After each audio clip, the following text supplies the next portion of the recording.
और अब 100 खबरों पर फटाफट नजर डाल लेते हैं। वंदे मातरम पर विवाद पैदा करने वालों को यूपी के सीएम योगी ने बताया छोटी सोच वाला। आदित्यनाथ ने कहा जनता के कर्तव्यों पर भी होनी चाहिए गाइडलाइंस। राजभवन में द गवर्नर्स गाइड किताब का विमोचन करते हुए योगी ने कहा एक तरफ हम 21वीं सदी में जाना चाहते हैं, लेकिन विवाद है कि हम राष्ट्रगान राष्ट्रगीत गाएंगे कि नहीं, ये चिंता का विषय है। पीएम मोदी ने बांग्लादेश को $450 करोड़ कर्ज देने की घोषणा की। मोदी और बांग्लादेश की पीएम शेख हसीना ने साझा बयान भी किया जारी। दोनों देशों के बीच 22 समझौते। बांग्लादेश मुक्ति युद्ध में शामिल 7 भारतीय सैनिकों का दिल्ली में सम्मान। बांग्लादेश के प्रधानमंत्री शेख हसीना ने किया सम्मानित। पीएम बोले सेना की कुर्बानी यादगार। पीएम ने कहा 1971 में भारत की दिखाई इंसानियत पिछली शताब्दी की सबसे बड़ी घटनाओं में से एक। बांग्लादेश की जन्म गाथा को बलिदानों की गाथा बताया। कार्यक्रम में पीएम मोदी ने पाकिस्तान का नाम लिए बिना पाक पर साधा निशाना। कहा एक पड़ोसी देश आतंकवाद फैला रहा है। पीएम मोदी ने बांग्लादेश को भविष्य में भी हर संभव मदद का भरोसा दिया। कहा भारत एक प्रबल और विश्वसनीय दोस्त की तरह हर वक्त मदद के लिए तैयार है और रहेगा। पीएम मोदी ने कहा भारत चाहता है कि उसका हर पड़ोसी देश प्रगति के मार्ग पर अग्रसर हो। स्वार्थी न बनकर हमने पूरे क्षेत्र का भला चाहा। इससे पहले आज दिन में राष्ट्रपति भवन में किया गया बांग्लादेश के प्रधानमंत्री शेख हसीना का सेरेमोनियल वेलकम। पीएम मोदी भी रहे मौजूद। दिन में शेख हसीना ने राजघाट जाकर गांधी जी की समाधि पर की पुष्पांजलि अर्पित। विश्व शांति के लिए बापू के स्थापित आदर्शों को किया याद। कश्मीर के अनंतनाग में बीजेपी नेता की सभा में भीड़ पर आतंकियों ने गोलियां चलाई। किसी के हताहत होने की खबर नहीं। अनंतनाग में आतंकी हमले पर जम्मू कश्मीर की सीएम महबूबा मुफ्ती का बयान। कानून हाथ में लेने वालों पर होगी कार्रवाई, हमलावरों को नहीं बख्शेंगे। घाटी में उपचुनाव से एक दिन पहले खनियार इलाके में छोटा ब्लास्ट, किसी के हताहत होने की खबर नहीं। श्रीनगर में 9 और अनंतनाग में 12 अप्रैल को होने हैं उपचुनाव। चुनाव सुधार पर चीफ जस्टिस की बड़ी सलाह। घोषणा पत्र के लिए पार्टियों को बनाया जाए जवाबदेह। जस्टिस खेहर बोले आजकल मैनिफेस्टो सिर्फ कागजी टुकड़े बन गए। कर्नाटक की गुंडलुपेट और नंजुनगढ़ विधानसभा सीट के उपचुनावों से पहले बीजेपी प्रदेश अध्यक्ष येदियुरप्पा फंसे विवाद में। किसान की विधवा को 1 लाख रुपए थमाते दिखाई दिए। कांग्रेस ने लगाया येदियुरप्पा पर चुनावी आचार संहिता को तोड़ने का आरोप। चुनाव आयोग से सख्त कार्रवाई की मांग की। एमपी के भिंड की अटेर और बांधवगढ़ सीटों के लिए उपचुनाव की तैयारी पूरी। मतदान केंद्रों पर पहुंची पोलिंग टीम। कल होगी कड़ी सुरक्षा में पोलिंग। पश्चिम बंगाल में आज से शुरू हुई कोलकाता से ढाका तक की डायरेक्ट बस सर्विस। कोलकाता में हुए कार्यक्रम के दौरान दोनों देशों के अधिकारी रहे मौजूद। कल गृह मंत्री राजनाथ सिंह की अगुवाई में 11वीं इंटर स्टेट काउंसिल की बैठक। केंद्र और राज्यों के संबंधों पर पुंछी कमीशन की सिफारिशों पर होगी चर्चा। शिवसेना सांसद रविंद्र गायकवाड़ पर से फेडरेशन ऑफ इंडियन एयरलाइंस के सभी सदस्यों ने बैन हटाया। मंत्रालय ने लिखी थी चिट्ठी, कर सकेंगे पहले की तरह यात्रा। केंद्रीय नागरिक उड्डयन राज्य मंत्री जयंत सिन्हा का बयान। गायकवाड़ ने मांगी थी माफी, दोबारा नहीं दोहराने का दिया था आश्वासन। मुंबई में शिवसेना प्रमुख उद्धव ठाकरे से मिले रविंद्र गायकवाड़। करीब 10 मिनट तक चली बातचीत। विवाद पर रखा अपना पक्ष। मीडिया से बचकर पिछले दरवाजे से निकले। एयर इंडिया विवाद के बावजूद शिवसेना सांसद रविंद्र गायकवाड़ की अकड़ बरकरार। मुंबई में कहा सदन की गरिमा के लिए माफी मांगी, मैंने नहीं की 7 बार टिकट बुक। गायकवाड़ ने विवाद में खुद के खिलाफ शिकायत दर्ज कराने वाले एयर इंडिया के कर्मचारी को बताया पागल। एयर इंडिया से माफी क्यों मांगूं, ये भी कहा। चेन्नई में अपने घर और फैक्ट्री पर हुई सीबीआई की रेड पर तमिलनाडु के स्वास्थ्य मंत्री विजय भास्कर की सफाई। कहा मेरे खिलाफ हुई राजनीतिक साजिश। आजम खान के खिलाफ वक्फ काउंसिल ने की सीबीआई जांच की मांग। 42 पन्नों की रिपोर्ट की तैयार। आजम पर वक्फ बोर्ड और पीडब्ल्यूडी की जमीन हड़पने का है आरोप। लखनऊ में योगी आदित्यनाथ से मिले केंद्रीय मंत्री मुख्तार अब्बास नकवी। मुलाकात के बाद बोले हर जिले में बनेगा सद्भावना मंडल।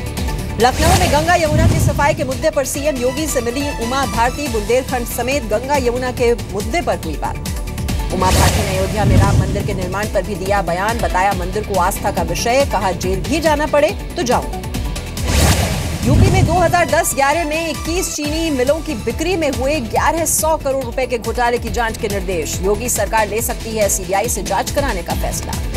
योगी सरकार में कैबिनेट मंत्री श्रीकांत शर्मा ने से मिले घोटाले के लिए पूर्व की एसपी और बीएसपी सरकारों को बताया जिम्मेदार। कहा निजी फायदे के लिए किए गए सौदे। अखिलेश यादव और मायावती की दिल्ली में मुलाकात हो सकती है। इस मुलाकात में फूलपुर और गोरखपुर लोकसभा सीट पर उपचुनाव को लेकर चर्चा की संभावना है। अखिलेश माया मुलाकात का जरिया बन सकते हैं जेडीयू नेता शरद यादव। सूत्रों के मुताबिक अखिलेश यादव मायावती से चाहते हैं सहयोग। मुलाकात का मकसद यूपी में मोदी और योगी को चुनौती देना। फूलपुर से यूपी के डिप्टी सीएम केशव प्रसाद मौर्य सांसद हैं और गोरखपुर से योगी आदित्यनाथ सांसद हैं। योगी और मौर्य के लोकसभा सीट छोड़ने के बाद फूलपुर और गोरखपुर में होना है उपचुनाव। समाजवादी पार्टी ने स्कूल में योग को बताया सही, लेकिन कहा कोई भी चीज नहीं की जानी चाहिए अनिवार्य। योग को अनिवार्य किए जाने के फैसले पर बोले राज बब्बर, भगवाकरण की राजनीति कर रहे हैं योगी आदित्यनाथ। यूपी में गरीबों को जल्दी ये सस्ते खाने में मिल सकती है थाली। 3 रुपए में नाश्ता और 5 रुपए में मिलेगा। योजना को दिया जा रहा है अंतिम रूप। महाराजगंज में पुलिस ने रुकवाई चर्च में हो रही प्रार्थना। हिंदू युवा वाहिनी की शिकायत के मुताबिक जबरन 150 हिंदुओं से चर्च में करवाई जा रही थी प्रार्थना। यूपी के मऊ में सरकारी अस्पताल में सफाई कर्मचारी लगा रहे हैं मरीजों को इंजेक्शन, ड्रिप चढ़ाने का भी करते हैं काम। यूपी में स्कूलों में योग अनिवार्य किए जाने के बाद अब गौ रक्षा कानून की भी उठने लगी है आवाज। हिंदू महासभा के स्वामी चक्रपाणी ने की कानून बनाने की मांग। कांग्रेस नेता शकील अहमद का बयान, कहा गौरक्षक दल की गुंडागर्दी पर हर राज्य में लगाई जाए लगाम। सुप्रीम कोर्ट से मामले में न्याय की उम्मीद। मुजफ्फरनगर में आधा घंटे तक बरसते रहे ओले गिरने से फसलें खराब हुई। यूपी के जौनपुर में शराब की दुकान चलाने वालों से भिड़ी गांव की महिलाएं। मारपीट में दोनों पक्षों के 16 लोग घायल हो गए। यूपी के कन्नौज में अतिक्रमण हटाने पर बवाल। अतिक्रमण हटाने वाले नगर निगम कर्मचारियों पर किया हमला। पुलिस ने भी बरसाई हंगामा कर रहे लोगों पर लाठियां। कानपुर में हाईवे पर दर्दनाक सड़क हादसा। ट्रक से टकराई यात्रियों से भरी बस। 7 यात्रियों की मौत हो गई, करीब 2 दर्जन यात्री घायल हुए।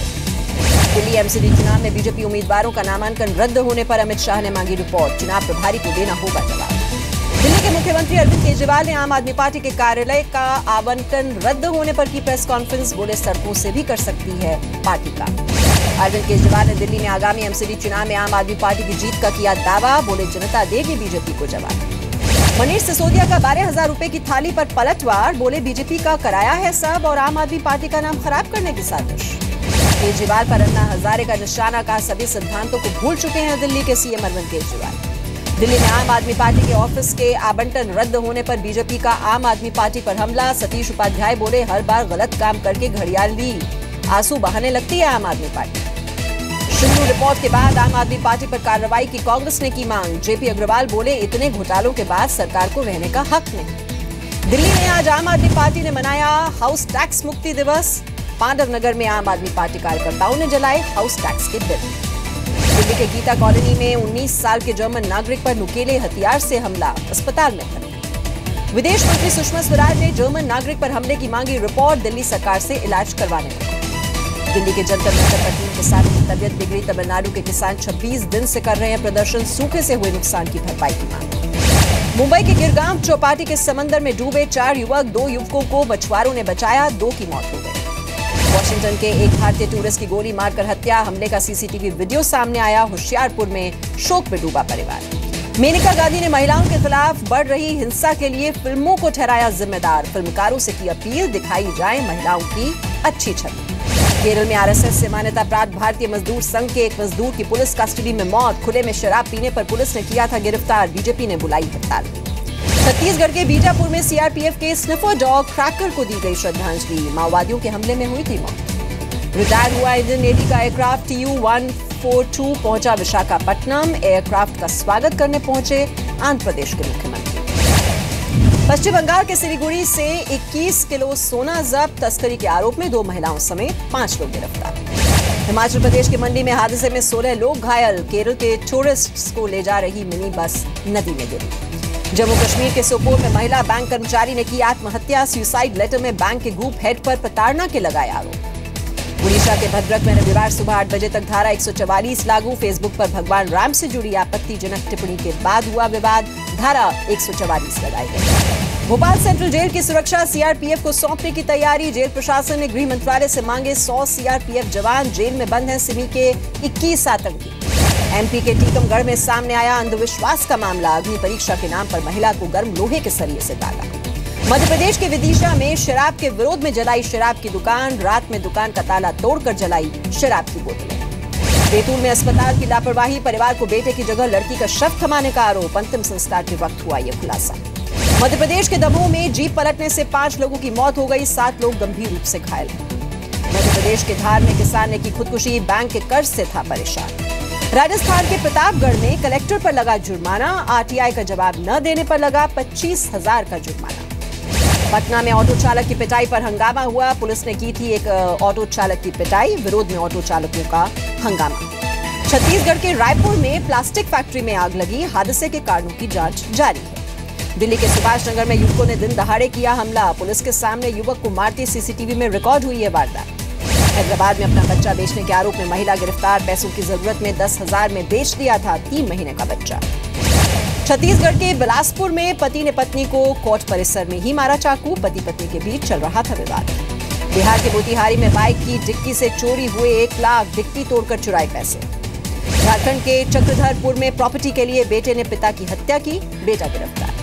अफगानिस्तान में पाकिस्तान के खिलाफ विरोध प्रदर्शन, दक्षिणी हेलमंड प्रांत की राजधानी लश्करगढ़ में सड़कों पर उतरे सैकड़ों लोग, पाकिस्तान विरोधी नारे लगाए। हॉट एयर बलून की मदद से इंग्लिश चैनल को पार करने की कोशिश, वर्ल्ड रिकॉर्ड बनाने की कोशिश हो रही है। नोएडा के ऑनलाइन फ्रॉड मामले में अनुभव मित्तल के पिता भी गिरफ्तार, गाजियाबाद में एसटीएफ ने की गिरफ्तारी। आखिरकार बिक गया विजय माल्या का Kingfisher villa, actor businessman Sachin Joshi ने 73 करोड़ रुपए में खरीदा गोवा का ये विला।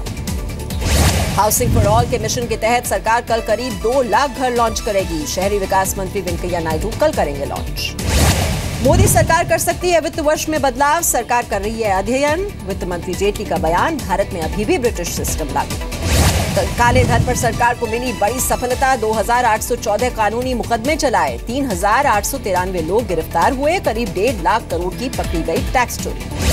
आज से दिल्ली डेयरडेविल्स करेगा अपने आईपीएल सीजन 10 का आगाज, रॉयल चैलेंजर्स बैंगलोर के साथ बैंगलोर में खेला जाएगा ये मैच। किंग्स 11 पंजाब ने जीत से किया आईपीएल 10 के अपने अभियान का आगाज, पुणे सुपर जायंट्स को 6 विकेट से हराया। वेस्टइंडीज ने रिकॉर्ड टारगेट का पीछा करते हुए पहले वनडे में पाकिस्तान को हराया, पहली बार वेस्टइंडीज ने 300 से ऊपर का टारगेट चेस किया। मिसबाह-उल हक के बाद पाकिस्तान के बल्लेबाज यूनिस खान ने भी किया रिटायरमेंट का ऐलान, वेस्टइंडीज के खिलाफ टेस्ट सीरीज के बाद लेंगे संन्यास। लिएंडर पेस के आरोपों पर महेश भूपति ने कहा, डेविस कप टाई जीतने के बाद दूंगा लिएंडर को जवाब, पेस ने लगाया था भेदभाव का आरोप। भारतीय ओलंपिक संघ ने बॉक्सिंग फेडरेशन ऑफ इंडिया को दी मान्यता। विनोद खन्ना से अस्पताल में मिलने पहुंचे सलमान खान, डिहाइड्रेशन की वजह से अस्पताल में भर्ती हैं विनोद खन्ना। फिल्म बेगम जान के प्रमोशन के लिए रांची पहुंची विद्या बालन और डायरेक्टर महेश भट्ट, राज्य की सड़कों पर ऑटो में किया सफर। सलमान खान ने मैनेजमेंट कंपनी मैट्रिक्स से 9 साल बाद तोड़ा करार, कहा परिवार के लोग देखेंगे उनके बिजनेस से जुड़ा कामकाज। लगातार गिरती टीआरपी की वजह से जल्द बंद हो सकता है कपिल शर्मा का कॉमेडी शो, इस शो की जगह सुनील ग्रोवर की मेन लीड वाला शो लॉन्च कर सकता है चैनल। चेन्नई में सुपरस्टार कमल हासन के घर में लगी आग, बाल बाल बचे, ट्वीट कर कहा मेरे स्टाफ ने बचाई मेरी जान, अब मैं ठीक हूं। जितेंद्र ने जयपुर में सेलिब्रेट किया अपना 75वां बर्थडे, पार्टी में ऋषि कपूर, नीतू सिंह, राकेश रोशन और प्रेम चोपड़ा भी पहुंचे।